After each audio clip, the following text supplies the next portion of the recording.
दोस्तों नमस्कार। अयोध्या से निकले थे और बनारस में बाबा विश्वनाथ के कॉरिडोर पर हम रुके नहीं। हम तो मथुरा की दिशा में भी देखने लगे और फिर ज्ञान व्यापी मस्जिद भी इस दौर में आकर इस देश के बीच में आकर खड़ा हो गया। हमने ताजमहल भी देखा, हमने कुतुब मीनार भी देखा और समाज के भीतर उथल पुथल मचती चली गई। इस देश का मीडिया हो, इस देश की अदालतें हो, इस देश का इंटेलेक्चुअल क्लास हो, हर कोई इन्हीं परिस्थितियों के भीतर इस देश को विश्व गुरु की स्थिति में लाने की दिशा को लेकर बेचैन हो उठा। सवाल संस्कृति का है, सवाल आस्था का है, सवाल धर्म का है। कोई नहीं कह रहा है कि एक सवाल 2024 के लोकसभा चुनाव से पहले खींची जाती उस लकीर का भी है जो इतनी बड़ी लकीर खींच दी जाए कि बाकी सारी लकीरें बहुत छोटी हो जाए या गायब हो जाए। हो सकता है आपके भीतर यह सवाल लगातार हो, इस देश के मुद्दे क्या थे, इस देश के मुद्दे क्या हो गए। लेकिन आज जिक्र इन सब से हटकर करना है। यह जिक्र यूनिवर्सिटीज का है, यह जिक्र इस देश में छात्रों के भविष्य का है, यह जिक्र इस देश में उच्च शिक्षा प्राप्त करने की जद्दोजहद में लगे उन युवाओं के भविष्य का है जिनके लिए यूनिवर्सिटीज के दरवाजे बंद पड़े हैं। प्रोफेसर्स की नियुक्ति हो नहीं रही है, पढ़ाई लिखाई बंद हो चली है, देश छोड़कर बाहर जाने वाले छात्रों की तादाद लगातार बढ़ती चली जा रही है और दुनिया के मानचित्र पर भारत उन देशों में अव्वल नंबर पर आकर खड़ा हो चला है जहां पे सबसे बड़ी तादाद में उच्च शिक्षा के लिए भारतीय निकल कर जाते हैं और भारत में आने वाले उच्च शिक्षा के लिए उन देशों से लोग आते हैं जो बहुत ही पिछड़े हैं, गरीब हैं। उसमें अफगानिस्तान भी है, उसमें नेपाल भी है, उसमें बांग्लादेश भी है, उसमें सूडान भी है, इथोपिया भी है। ऐसे देशों की कतार को हम पढ़ाने को तैयार हैं और खुद अपने देश के भीतर में शिक्षा की एक लकीर ऐसी खींच पाने की स्थिति में नहीं आ पा रहे हैं कि दुनिया कहे हां यहां रिसर्च शानदार होता है, यहां पर पढ़ाई शानदार होती है। दुनिया के भीतर में भारत के आईआईटी की चर्चा होती है, लेकिन क्या आपने सोचा है आईआईटी हो, आईआईएम हो या फिर सेंट्रल यूनिवर्सिटीज हो, 40% से ज्यादा पद प्रोफेसर्स के यहां पर खाली पड़े हैं। कोई देखने वाला नहीं है। इस देश के भीतर में बजट जो दिया जाता है उससे ज्यादा बड़ी रकम जो छात्र बाहर पढ़ने जाते हैं उन्हें वहां पर सिर्फ ट्यूशन फीस में चुकानी पड़ती है। यह देश विश्व गुरु की दिशा में बढ़े तो कैसे बढ़े, बिना छात्रों को पढ़ाई लिखाए बढ़ जाए। और भविष्य में छात्रों को हम क्या देकर जा रहे हैं, यह सोचने की दृष्टि में क्या भारत का समाज और उसकी व्यवस्था बिल्कुल नहीं है, क्योंकि तत्काल राजनीति के आश्रय चलती है। और दुनिया भर के यूनिवर्सिटीज को भारत में लाने का जो सपना न्यू एजुकेशन पॉलिसी के जरिए देखा गया और 2019 से ही जिक्र करने की शुरुआत हो गई, एक दो नहीं सैकड़ों दुनिया की यूनिवर्सिटीज भारत में कैंपस खोलेगी। लेकिन वह फिसलते फिसलते 100 से 60 पर आए, 60 से 50 पर आए, 50 के बाद 30 पर आए, 30 के बाद 15 पर आए, 15 के बाद 8 पर आए और आज की तारीख में सिवाय 2 जगह की यूनिवर्सिटी, वह भी प्राइवेट यूनिवर्सिटी, चाहे वो इटली के मिलान शहर की फैशन यूनिवर्सिटी हो जो प्राइवेट तौर पर हो या फिर जापान की कोई एक यूनिवर्सिटी जिसकी जानकारी ना सरकार को है ना उसने पार्लियामेंट में दी। दुनिया की कोई भी यूनिवर्सिटी भारत में कैंपस खोलने को तैयार नहीं है, क्योंकि यहां का माहौल उन्हें शिक्षा के अनुकूल नहीं लगता है। यहां के भीतर में जो शिक्षा के लिए एनओसी चाहिए होता है उस पचड़े में वह फंसना नहीं चाहते हैं। भारत के भीतर में जो ट्यूशन फीस लिया जाता है उन परिस्थितियों में वह यूनिवर्सिटीज खुद को फिट मानती नहीं है। तो बिना पढ़े लिखे दुनिया पर राज करने का सपना कौन देख रहा है? क्या वाकई 138 करोड़ की जनसंख्या और इन सब के बीच भारत को सबसे बड़े बाजार, सबसे बड़े मजदूरों के जमघट के तौर पर दुनिया में प्रचारित और प्रसारित करने की दिशा में लगातार पूरा सिस्टम बढ़ रहा है? आइए आज जरा आप तथ्यों के साथ परिस्थितियों को समझने की कोशिश कर लीजिए, क्योंकि अलग अलग यूनिवर्सिटीज के जरिए जो जानकारी निकल कर आई, टोक्यो यूनिवर्सिटी जापान की है, वह भारत में कैंपस नहीं खोलेगी।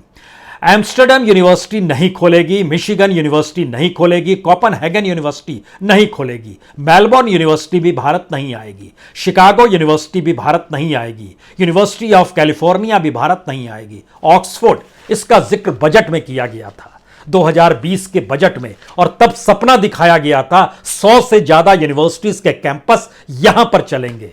लेकिन भारत के भीतर में सेंट्रल यूनिवर्सिटीज, और उसमें भी अगर आप दिल्ली में हैं तो दिल्ली यूनिवर्सिटी, जो प्रीमियर यूनिवर्सिटी के तौर पर जिसकी पहचान है, क्या आप कल्पना कर सकते हैं कि इंफ्रास्ट्रक्चर दिल्ली यूनिवर्सिटी का क्या है?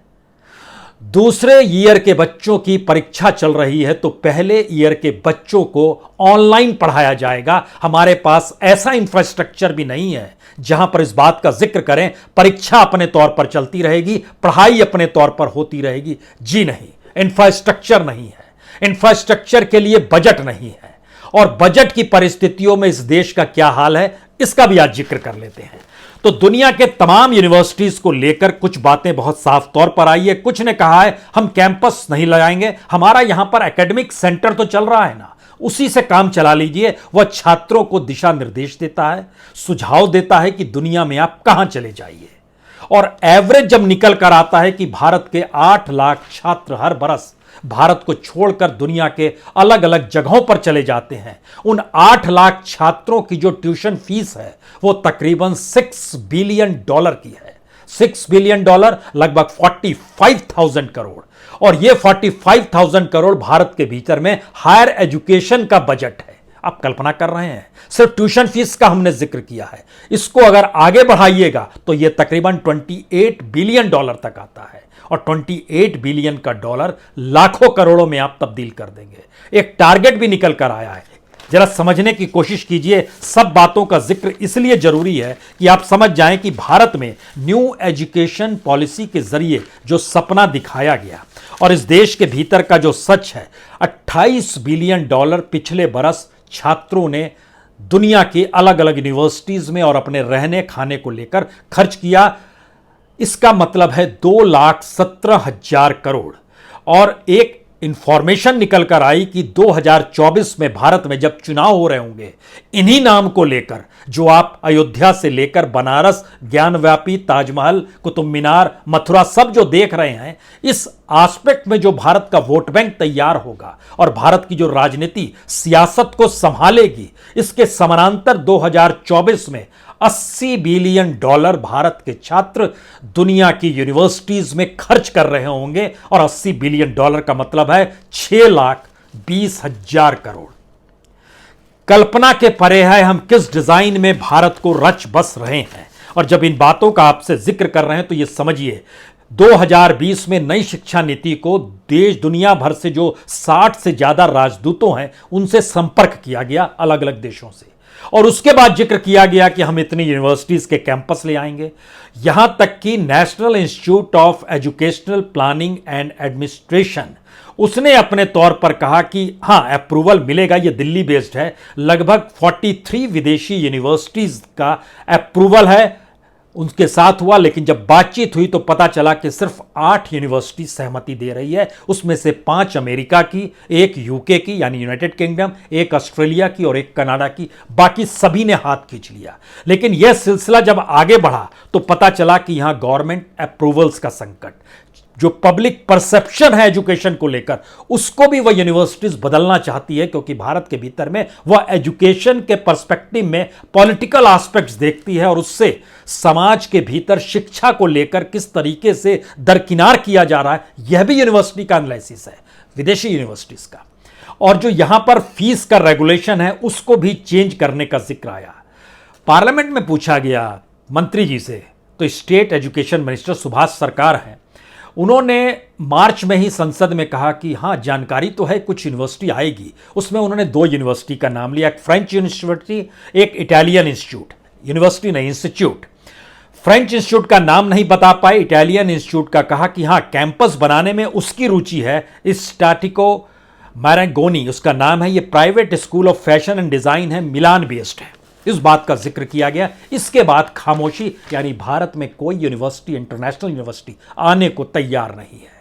रैंकिंग में भारत की स्थिति 300 के बाद शुरू होती है। पहले 300 यूनिवर्सिटीज में आपके संवाद नहीं है और उन यूनिवर्सिटीज में से कोई भारत में आने को तैयार नहीं है। अगला सवाल आता है कि जो यहां पर चल भी रहा है वो चल क्या रहा है। एजुकेशन के लिए प्रोफेसर्स चाहिए ना। 10,814 पद खाली हैं और ये बरस दर बरस बढ़ते चले जा रहे हैं। ये पार्लियामेंट में ही जानकारी दी गई। यानी इस देश में आईआईटी में 3,876 पद खाली पड़े हैं। सरकार ने खुद माना कि 2019 में कोविड से पहले 2,813 पद खाली थे। कुल पद जो है वो 8,856 है। उसमें से 2,813 पद 2019 में खाली थे। 2021 के दिसंबर आते आते ये 3,876 हो गए। आईआईएम में 403 पद खाली हैं। 1,148 में से 403। पढ़ाएगा कौन, पढ़ेगा कौन।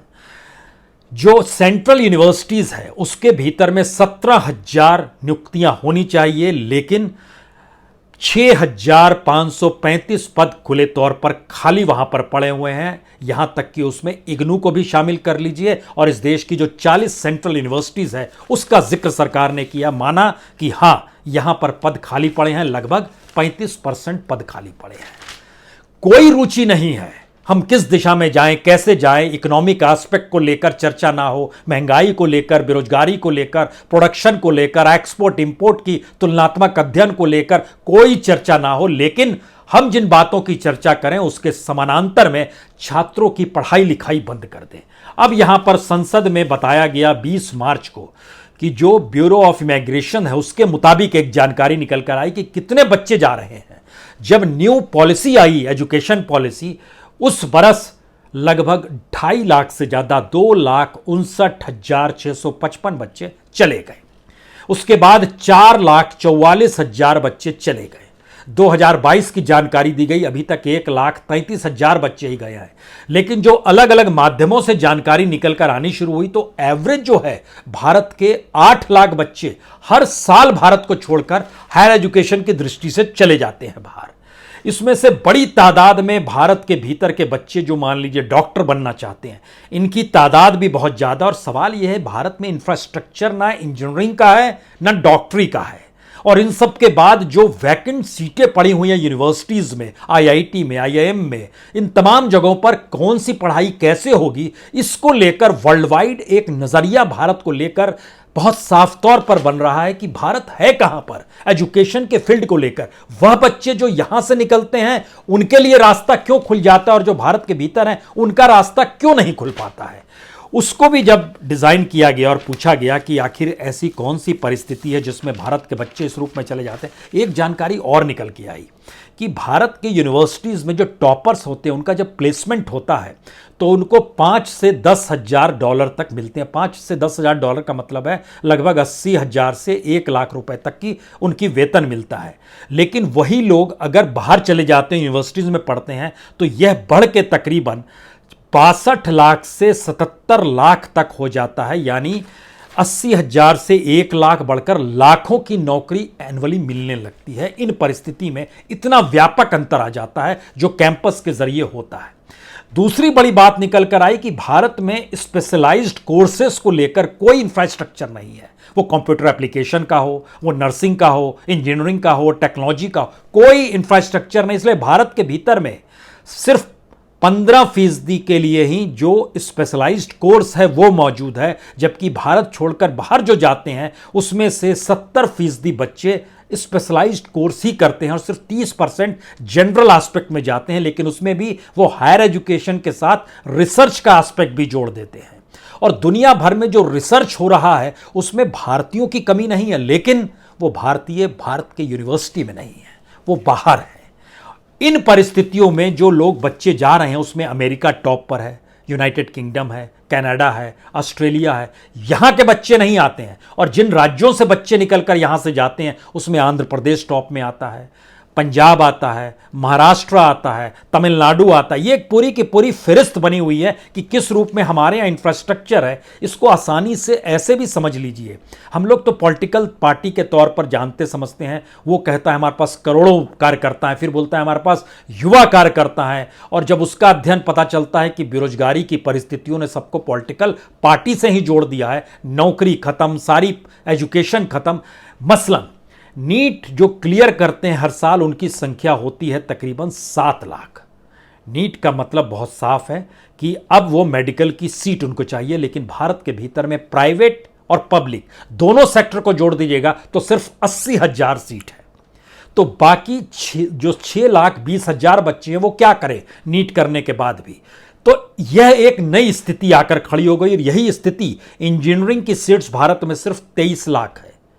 जो मैनेजमेंट सीट्स हैं वो तकरीबन 3 से 4 लाख है। सारी प्राइवेट पब्लिक सारी यूनिवर्सिटीज को जोड़ते हुए हम आपसे इन बातों का जिक्र कर रहे हैं। और भारत में तकरीबन 1043 यूनिवर्सिटीज है, उसमें से आधी यूनिवर्सिटीज यानी 522 यूनिवर्सिटीज सिर्फ जनरल पढ़ाई होती है, जिसमें साइंस ले लीजिए जनरल आप, जिसमें आप अपने तौर पर इतिहास पढ़िए, पॉलिटिकल साइंस पढ़िए। 177 टेक्निकल यूनिवर्सिटीज़ है सिर्फ पूरे देश के भीतर में। अमेरिका या विकसित देशों में चले जाइएगा तो इसके आगे आपको सीधे एक जीरो और लगा देना होगा, यानी 1770 का एवरेज बनेगा डेवलप स्टेट्स में। अमेरिका में 4000 यूनिवर्सिटीज़ है। एग्रीकल्चर से जुड़ी हुई 63 यूनिवर्सिटीज़ है। मेडिकल से जुड़े हुए 66 यूनिवर्सिटीज़ है। लॉ से जुड़ी हुई 23 यूनिवर्सिटी है। 12 यूनिवर्सिटी संस्कृत से जुड़ी हुई है। 11 लैंग्वेजेस से जुड़ी हुई है। लेकिन कोई कहे कि हम स्पोर्ट्स मैनेजमेंट करना चाहते हैं तो उसके लिए कुछ पढ़ाई नहीं है यहाँ पर, उसको बाहर जाके पढ़ना पड़ेगा। यानी विश्वगुरु की राह में बिना छात्रों को शिक्षा दिए जो बढ़ने की परिस्थितियां लाई जा रही है, उसमें एक साथ हो सकता है आपके जहन में बहुत सारे सवाल अब कौंधने लगे हों। तो क्या वाकई आने वाले वक्त में भारत के पास पढ़ाई लिखाई कुछ भी नहीं बचेगी? बचेगी। इसलिए बचेगी क्योंकि भारत के भीतर जो बच्चे लौट रहे थे उनकी तादाद इस दौर में कम हो गई है। ये जो मैसेजेस निकले हैं इस देश के भीतर में पॉलिटिकल तौर पर, जो आस्था का सवाल हो, धर्म का सवाल हो, राजनीति की सियासत का घालमेल हो, सत्ता प्राप्त करने के लिए वोट बैंक बनाने के तौर तरीके हों, मेन इशू से भटकाव की परिस्थिति हो, इन सारी परिस्थितियों के बीच में 2-3 सवाल हर किसी को जहन में आना चाहिए। क्योंकि जिक्र किया गया, हम बना रहे हैं गुजरात के गांधीनगर में वर्ल्ड क्लास कैंपस।